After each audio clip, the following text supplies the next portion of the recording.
Dahil ayaw namin maboring yung mga life namin, kaya lumabas kami at pumunta kami ng Marinlan. At ayan nga, for today's video, kami nga ay pupunta ng Marinlan kasi nga sa sobrang init na panahon at gusto namin magpahangin, gusto namin magtampisaw sa masarap at malamig na tubig. Kaya let's go to Marinlan kasama ang Team Lag. So welcome to Gigibel Vlog, Buhay Barcelona. At ayan na nga, nagsimula na nga kami magbiyahe papunta doon sa aming papupuntahan. At isang oras nga ang biyahe papunta doon sa Marinlan, guys. Sa Marinlan nga yung napili naming puntahan kasi nga may bata nga kaming kasama. Siyempre may sea lion show at dolphin show din. Hindi lang yon, at mayroon ding mga iba't ibang rides na pwede tayong mag-enjoy. At siyempre yung ibang kasama natin natutulog talaga yan sigurado. So bawal tayong mag-ingay kasi maaga pa nga kaming nagbiyahe niyan. Pero sobrang maliwanag na ang sa tingin nyo kasi nga mainit na nga yung panahon dito sa Barcelona ngayon. At ayan na nga guys, nandito na nga kami sa Marinlan at nagmamadali din kami dyan kasi nga magpipila pa at ang dami ng tao nakapila, and then ang area doon na kailangan namin makakuha ng magagandang area na hindi masyadong mainit yung aming pwesto. At ayan na nga, nandito na nga kami sa entrance at dami nang nakapila gaya na nga ng sinabi ko. So ito na nakapasok na kami at nakapagbayad na nga yung isa sa amin at isa lang ang pinagbayad namin para hindi masyadong matagal. At ayan, nandito na tayo sa loob. Nakikita nyo na ang daming tao.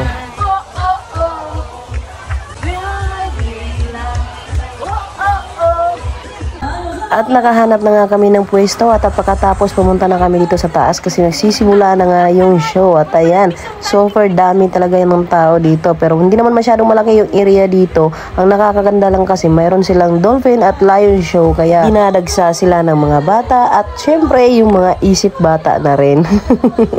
At yun na nga guys, nagsisimula na nga yung show. So abangan nyo na lang sa susunod kong post yung dolphin show at lion show guys. At dun yung makikita ang kabuuhan ng ginagawa ng sea lions at dolphin.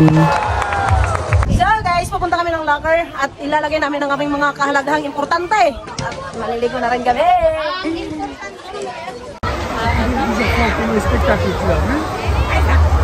So guys, naliligo na sila.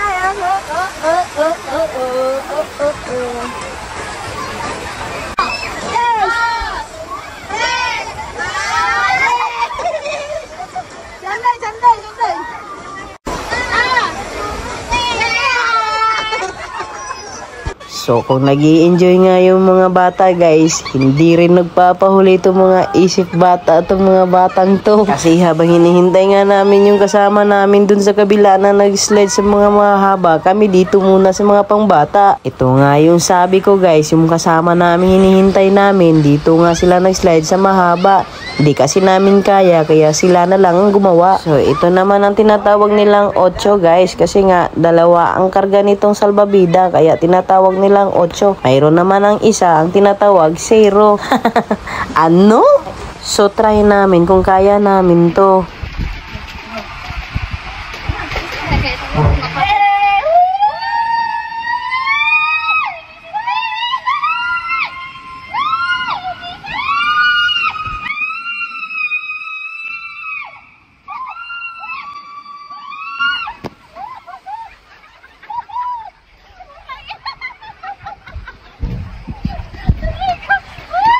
Tayon nga guys, napapasigaw ng 1, 2, 3, 4, 5, 6, 7 at ako, Diyos ko Lord, ang nakakatakot pala dito sa loob na to, no? At ngayon guys, lumipat naman na kami dito sa mga pangbata. Dito na naman kami naghahasik ng lagim. Itong mga batang makukulit na to, itong mga isip bata, ayan, sobrang kulit eh. Hindi pa nga nasa-satisfy sa pagsasayaw. Dito na naman nagsislide sa mga pangbata.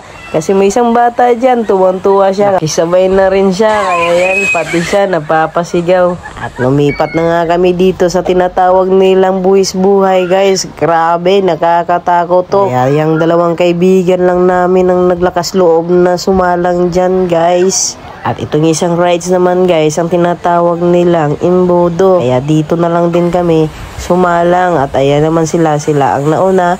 Nasunod na rin din silang Nining at Rara. At kami na yung panghuli dyan. Wala lang kaming video kasi nandun nga yung cellphone sa kaibigan namin, yung gamit namin. At lumipat naman na kami dito sa isang rides. Nakakalula din to, nakakatakot pagdating mo sa baba. Para kang sinasampal na wala dito, wala doon. At guys, pasensyahan nyo na lang pagtatagalog ko kasi hindi ako masyadong marunong talagang magtagalog. Dito lang ako natutong magtagalog sa Europe. Kasi nung sa Pinas ako, hindi talaga ako nagtatagalog. So wala akong magagawa dito. Halos Tagalog yung mga naging kaibigan ko. Hindi kasi sila nakakaintindi ng Bisaya. Kaya walang magagawa yung Bisaya. Nag-a-adjust talaga. At ayan na nga guys, pauwi na nga kami. Natapos na nga kami sa aming gala. Ayan, super enjoy. At ayan, napagod yung ating mga kasama dyan dahil sa mga pinaggagawa nilang kakulitan. At ayan na nga guys, kung sino nga magpabook ng sasakyan nito dito sa Barcelona, mag-comment na lang kayo. At para may bigay namin sa inyo yung contact number para kayo nang mag-usap kung saan ang destination nyo at magkano yung presyuhan. At ayan na nga, thank you for watching guys. Bye! See you in the next video.